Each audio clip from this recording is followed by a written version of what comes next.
Buenas tardes, queridos hermanos y hermanas. Para mí es un gozo poder compartir con ustedes en esta tarde. Y mucho más cuando lo que compartimos es la palabra del Señor. Así que muy agradecido al Señor por esta oportunidad y también agradecido a ustedes por compartir este tiempo conmigo.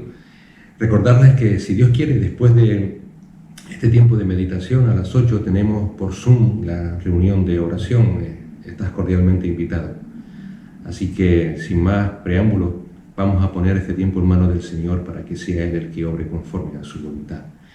Señor y Padre, gracias te damos por este tiempo, gracias por permitirnos abrir tu palabra, Señor, y poder estudiarla, Padre. Lo ponemos en tus manos. Nos reconocemos incapaces, Señor, y te suplicamos tu ayuda.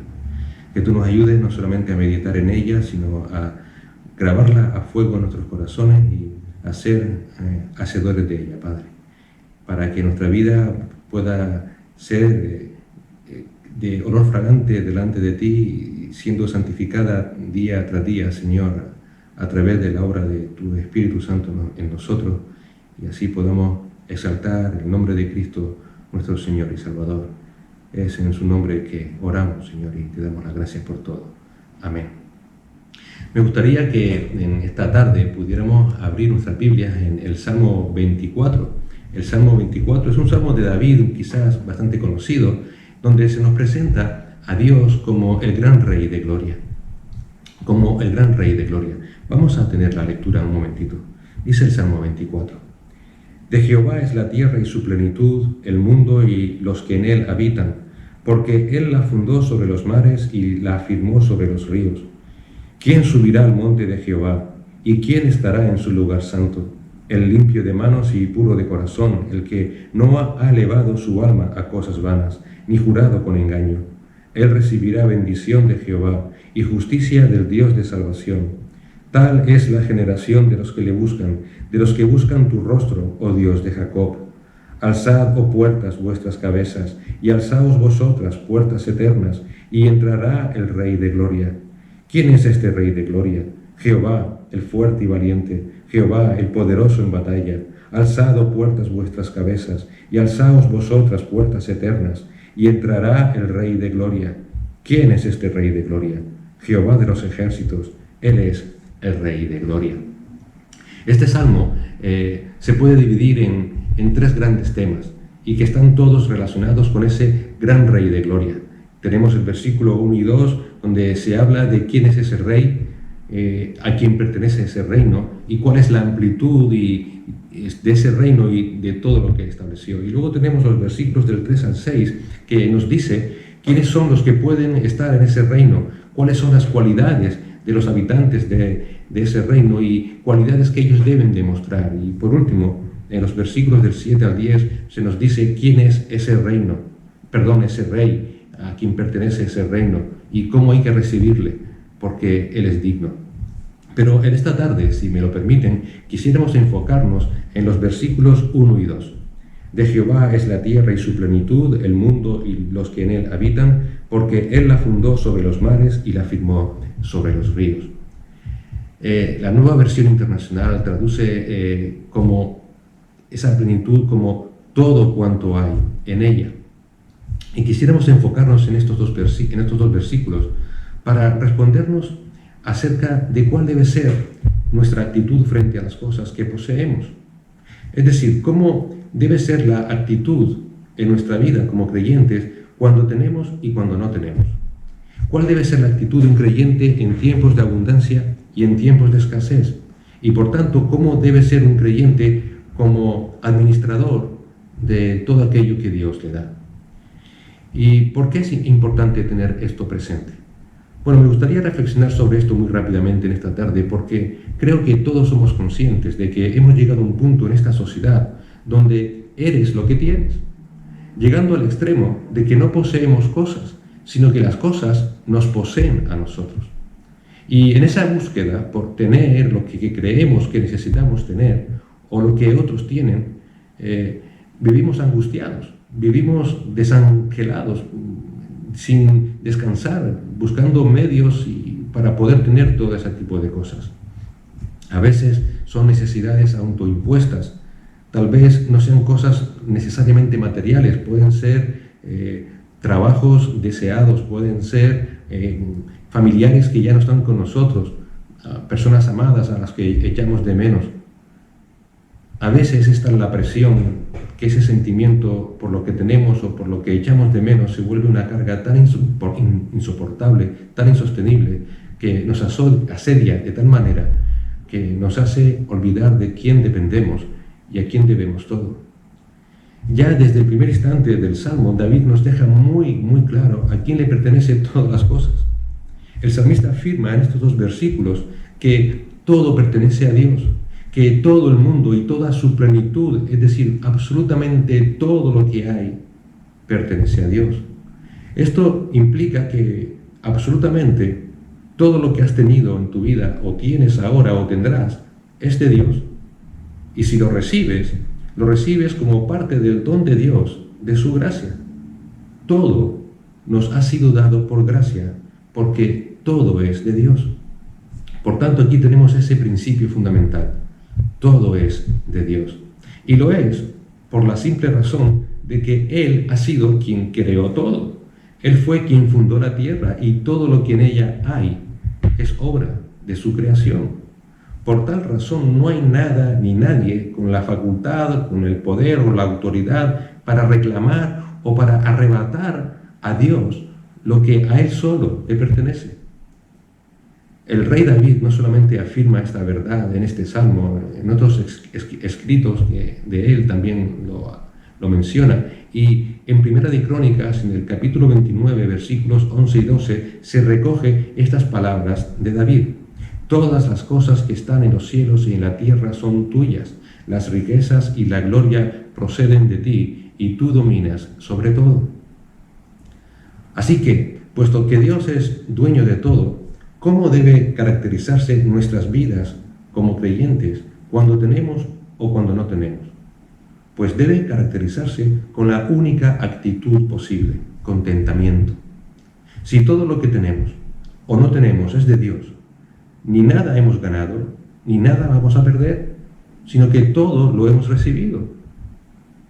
Así que, sea que recibamos o que no recibamos por parte de Dios, nuestra actitud siempre debe de ser contentamiento y agradecimiento. Pablo a los filipenses les dijo lo mismo y les dejó escrito lo siguiente, un texto muy conocido en Filipenses que te invito a que me acompañes, en Filipenses 4, en los versículos del 10 al 13.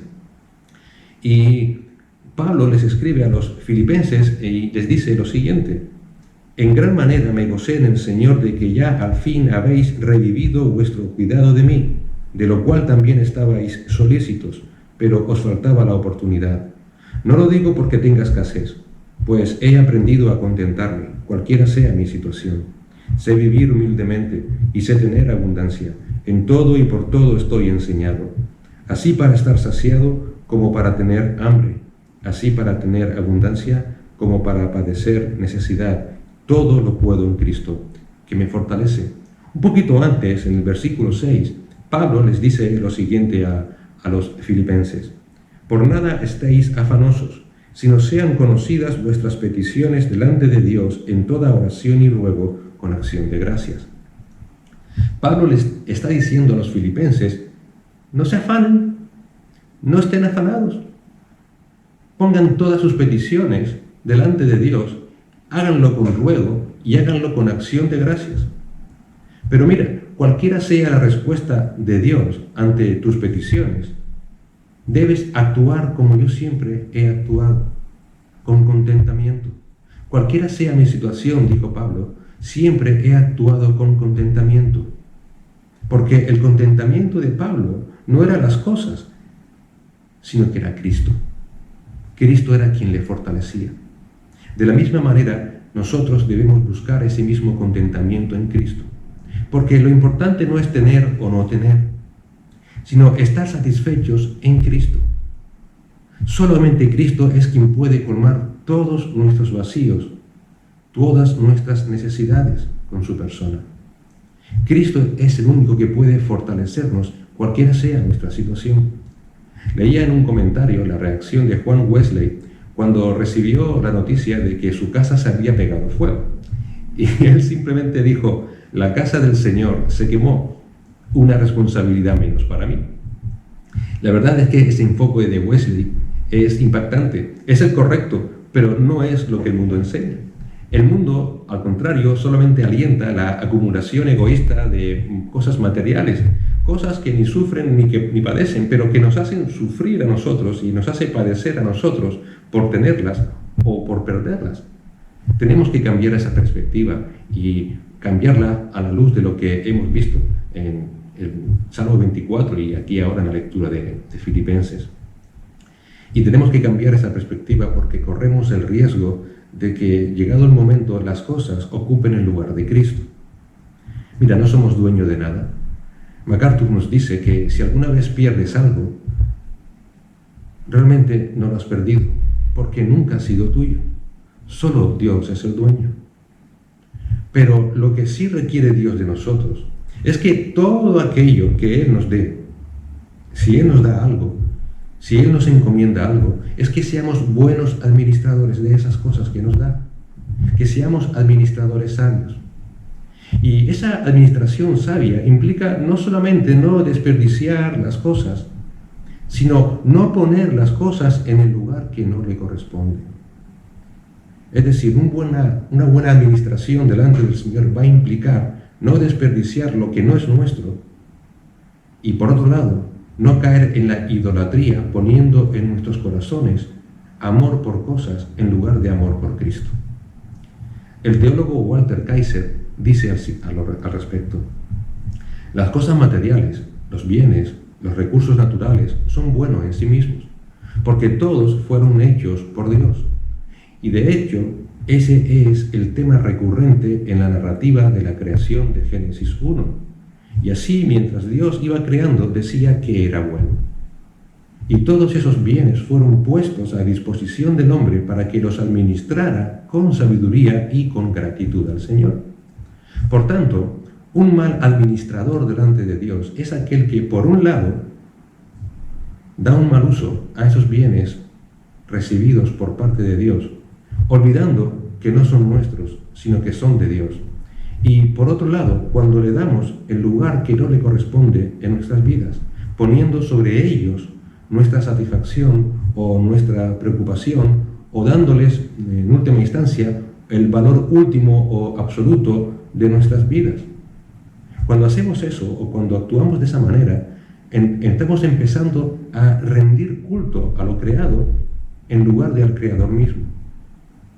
Estamos haciendo con esa idolatría, estamos violando el primer mandamiento de amarás al Señor tu Dios con todo tu corazón y con toda tu alma y con toda tu mente. Por tanto, como creyentes, debemos vivir vidas con contentamiento. Un creyente debe de identificarse por vivir una vida con contentamiento, una vida agradecida a Dios en todo, sea que tenga o sea que no tenga. Porque reconocemos que de Dios es el mundo y la plenitud de todo lo que hay en Él. Y que si algo tenemos es porque Dios nos lo ha dado. Y aún así todo no es nuestro, sigue siendo de Dios. Y nosotros simplemente buenos administradores siempre y cuando usemos con sabiduría todos esos recursos y tanto en cuanto nunca ocupe en nuestras vidas el lugar que solamente le corresponde a Cristo. Que el Señor te bendiga.